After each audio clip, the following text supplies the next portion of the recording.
Hansel and Gretel, a fairy tale by the brothers Grimm. Near a great forest there lived a poor woodcutter and his wife and his two children. The boy's name was Hansel and the girl's Gretel. They had very little to bite or to sup, and once, when there was great dearth in the land, the man could not even gain the daily bread.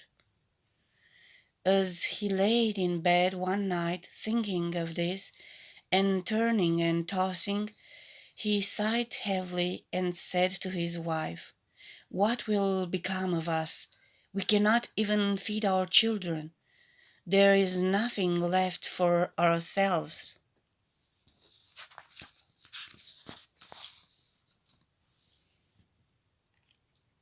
"I will tell you what, husband," answered the wife. "We will take the children early in the morning into the forest, where it is thickest. We will make them a fire, and we will give each of them a piece of bread. Then we will go to our work and leave them alone. They will never find the way home again, and we shall be quit of them." "No, wife," said the man, "I cannot do that. I cannot find in my heart to take my children into the forest and to leave them there alone."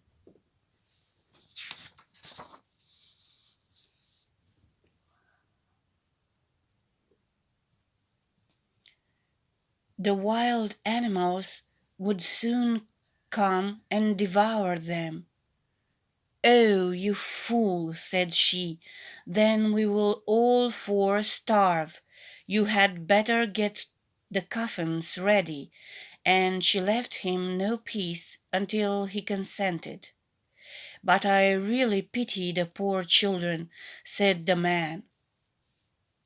The two children had not been able to sleep for hunger, and had heard what their stepmother had said to their father.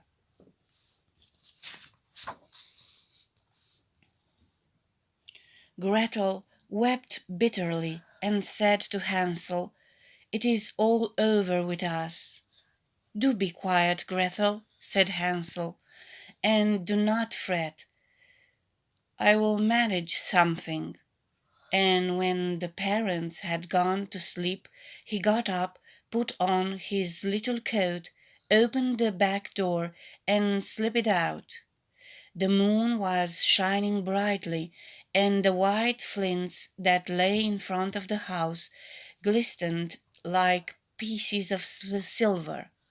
Hansel stopped and filled the little pockets of his coat as full as it would hold.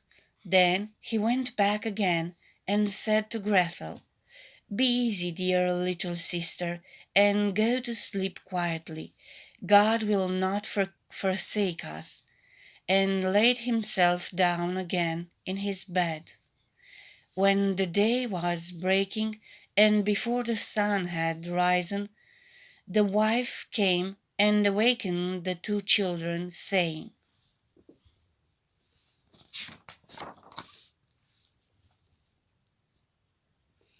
"Get up, you lazy bones! We are going into the forest to cut wood." Then she gave each of them a piece of bread, and said, "That is for dinner, and you must not eat it before then, for you will get no more." Gretel carried the bread under her apron, for Hansel had his pocket full of flints. Then they set off all together on their way to the forest. When they had gone a little way, Hansel stood still and looked back towards the house, and this he did again and again, till his father said to him, "Hansel, what are you looking at? Take care not to forget your legs." "Oh, father," said Hansel, "I am looking at my little white kitten, who is sitting up on the roof to bid me goodbye." "You young fool," said the woman, "that is not your kitten, but the sunshine on the chimney pot." Of course, Hansel had not been looking at his kitten, but had been taking every now and then a flint from his pocket and dropping it on the road. When they reached the middle of the forest, the father told the children to collect wood to make a fire to keep them warm, and Hansel and Gretel gathered brushwood enough for a little mountain, and it was set on fire. And when the flame was burning quite high, the wife said, "Now lie down by the fire and rest yourselves, you children, and we will go and cut wood. And when we are ready, we will come and fetch you." So Hansel and Gretel sat by the fire, and at noon they each eat their pieces of bread. They thought their father was in the wood all the time, as they seemed to hear the strokes of the ox. But really it was only a dry branch hanging to a withered tree that the wind moved to and fro. So, when they had stayed there a long time, their eyelids closed with weariness, and they fell fast asleep. When at the last they woke, it was night, and Gretel began to cry, and said, "How shall we ever get out of this wood?"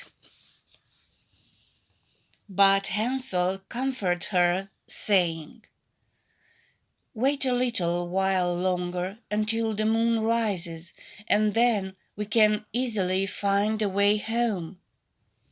And when the full moon got up, Hansel took his little sister by the hand and followed the way where the flint stone shone like silver, and showed them the road. They walked on the whole night through, and at the break of the day they came to their father's house. They knocked at the door, and when the wife opened it and saw that it was Hansel and Gretel, she said, "You naughty children, why did you sleep so long in the wood? We thought you were never coming home again." But the father was glad, for it had gone to his heart to leave them both in the woods alone. Not very long after that, there was again great scarcity in those parts, and the children heard their mother say at night in bed to their father,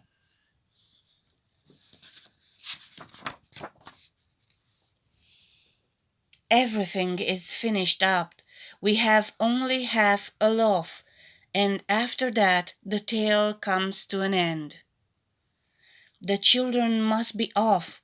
We will take them farther into the wood this time, so that they shall not be able to find the way back again. There is no other way to manage." The man felt sad and at heart, and he thought it would be better to share one's last morsel with one's children. But the wife would listen to nothing that he said, but scolded and reproached him. He who says A must say B too, and when a man has given it in once, he has to do it a second time. But the children were not asleep, and had heard all the talk. When the parents had gone to sleep, Hansel got up to go out and get some more flint stones, as he did before, but the wife had locked the door, and Hansel could not get out. But he comforted his little sister and said, "Don't cry. Gretel, and go to sleep quietly, and God will help us." Early the next morning, the wife came and pulled the children out of bed. She gave them each a little piece of bread, less than before. And on the way to the wood, Hansel crumbled the bread in his pocket and often stopped to throw a crumb on the ground. "Hansel, Hansel, what are you stopping behind and staring for?" said the father.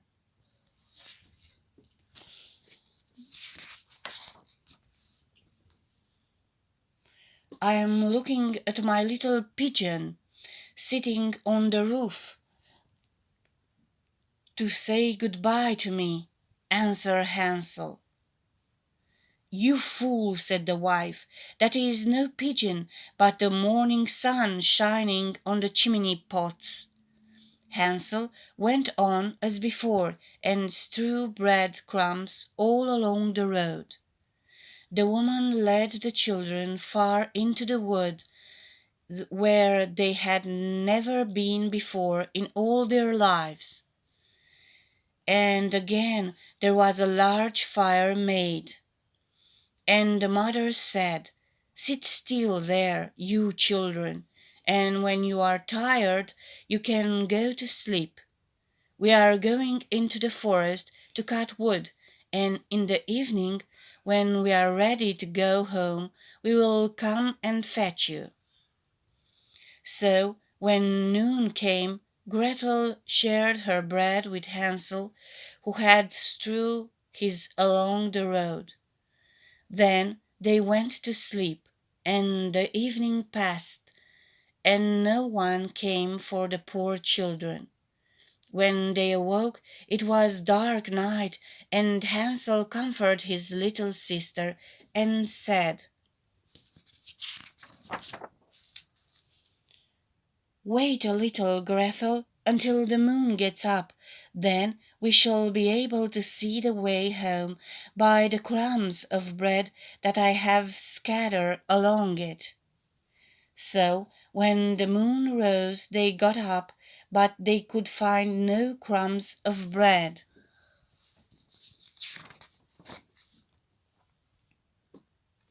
For the birds of woods and of the fields had come and picked them up. Hansel thought they might find a way all the same, but they could not. They went on all the night and the next day from the morning until the evening, but they could not find a way out of the wood, and they were very hungry, for they had nothing to eat but the few berries they could pick up. And when they were so tired that they could not longer drag themselves along, they lay down under a tree and fell asleep. It was now the third morning since they had left their father's house. They were always trying to get back to it, but instead of that, they only found themselves farther in the wood. And if help had not soon come, they would have been starved. About noon, they saw a pretty snow-white bird sitting on a bough and singing so sweetly that they stopped to listen. And when he had finished, the bird spread his wings and flew before them, and they followed after him until they came to a little house, and the bird perched on the roof. And when they came near, they saw that the house was built of bread, and roofed with cakes, and the window was a transparent sugar.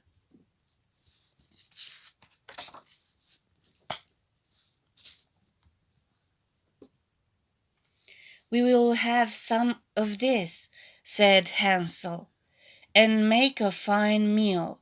I will eat a piece of the roof, Gretel, and you can have some of the window that will taste sweet." So Hansel reached up and broke off a bite of the roof just to see how it tasted, and Gretel stood by the window and gnawed at it. Then they heard a thin voice call out from inside, "Nibble, nibble, like a mouse, who is nibbling at my house?" And the children answered, "Never mind, it is the wind." And they went on eating, never disturbing themselves. Hansel, who found that the roof tasted very nice, took them down a great piece of it, and Gretel pulled out a large round window pane, and sat her down and began upon it. Then the door opened, and a aged woman came out, leaning upon a crutch. Hansel and Gretel felt very frightened and let fall what they had in their hands. The old woman, however, nodded her head and said, "Oh, my dear children, how come you here?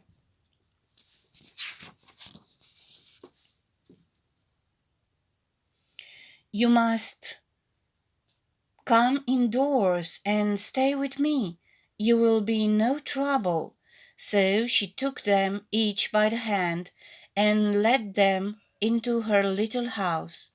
And there they found a good meal laid out, of milk and pancakes with sugar, apples, and nuts. After that she showed them two little white beds, and Hansel and Gretel laid themselves down on them, and thought they were in heaven. The old woman, although her behavior was so kind, was a wicked witch who lay in wait for children, and had built the little house on purpose to entice them. When they were once inside, she used to kill them, cook them, and eat them, and then it was a feast day with her. The witch eyes were red, and she could not see very far, but she had a keen scent, like the beast, and knew very well when human creatures were near. When she knew that Hansel and Gretel were coming, she gave a spiteful laugh and said triumphantly, "I have them, and then shall not escape me." Early in the morning, before the children were awake, she got up to look at them, and as they lay sleeping so peacefully, with round rosy cheeks, she said to herself, "What a fine feast I shall have." Then she grasped Hansel with her withered hand and led him into a little stable and shut him up behind a grating, and call and scream as he might, it was no good. Then she went back to Gretel and shook her, crying, "Get up, lazy bones, fetch water and cook something nice for your brother. He is outside in the stable, and must be fattened up, and when he is fat enough, I will eat him." Gretel began to weep bitterly, but it was of no use. She had to do what the wicked witch bade her. And so the beast kind of victual was cooked for poor Hansel, while Gretel got nothing but crab's shells. Each morning the old woman visited the little stable and cried, "Hansel, stretch out your finger, that I might tell if you will soon be fat enough." Hansel, however, used to hold out a little bone, and the old woman, who had weak eyes, could not see what it was, and supposing it to be Hansel's finger, wondered very much that it was not getting fatter. When the 4 weeks had passed, and Hansel seemed to remain so thin, she lost patience and could not wait no longer. "Now then, Gretel," cried she to the little girl, "be quick and draw water. Be Hansel fat or be he lean, tomorrow I must kill and cook him." Oh, what a grief for the poor little sister to have to fetch water, and how do the tears flow down over her cheeks. "Dear God, pray help us," cried she. "If we had been devoured by wild beasts in the wood, at least we should have died together." "Spare me your lamentations," said the old woman. "They are of no avail." Early next morning, Gretel had to get up, make the fire, and fill the kettle. "First we will do the baking," said the old woman. "I need heated the oven already and kneaded the dough." She pushed poor Gretel towards the oven, out of which the flames were already shining.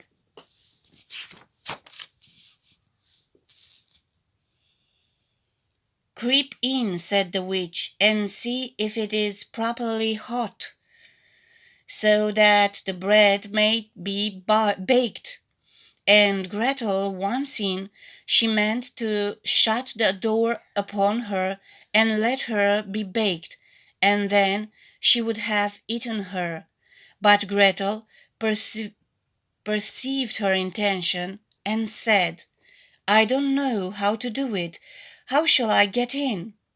"Stupid goose," said the old woman, "the opening it is big enough, do you see? I could get in myself." And she stooped down and put her head in the oven's mouth. Then Gretel gave her a push so that she went in further, and she shut the iron door upon her and put up the bar. Of Oh, how frightfully she howled! But Gretel ran away and left the wicked witch to burn miserably. Gretel went straight to Hansel, opened the stable door, and cried, "Hansel, we are free! The old witch is dead!" Then out flew Hansel like a bird from its cage, and soon as the door is open. How rejoiced they both were! How they fell each on the other's neck, and danced about, and kissed each other. And as they had nothing more to fear, they went over all the old witch's house, and in every corner there stood chests of pearls and precious stones.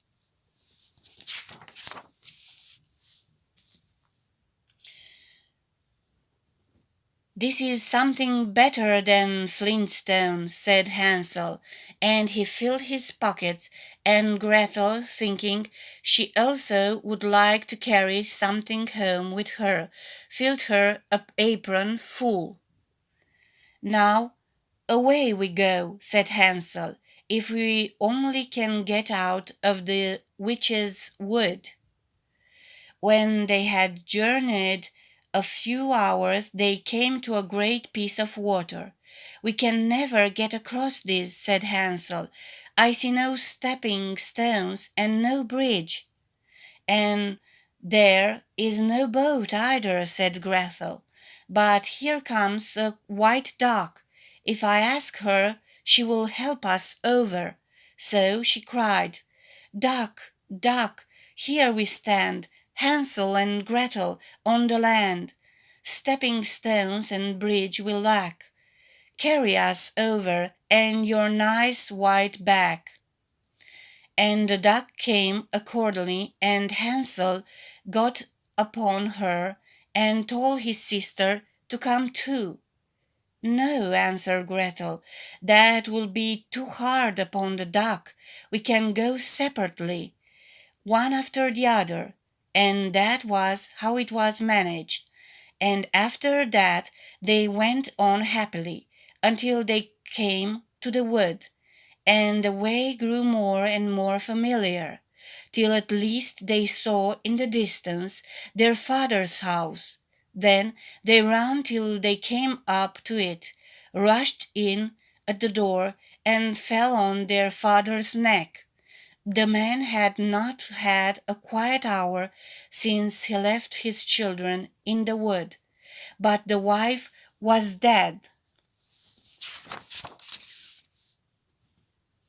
And when Gretel opened her apron, the pearls and precious stones were scattered all over the room, and Hansel took one handful after another out of his pocket.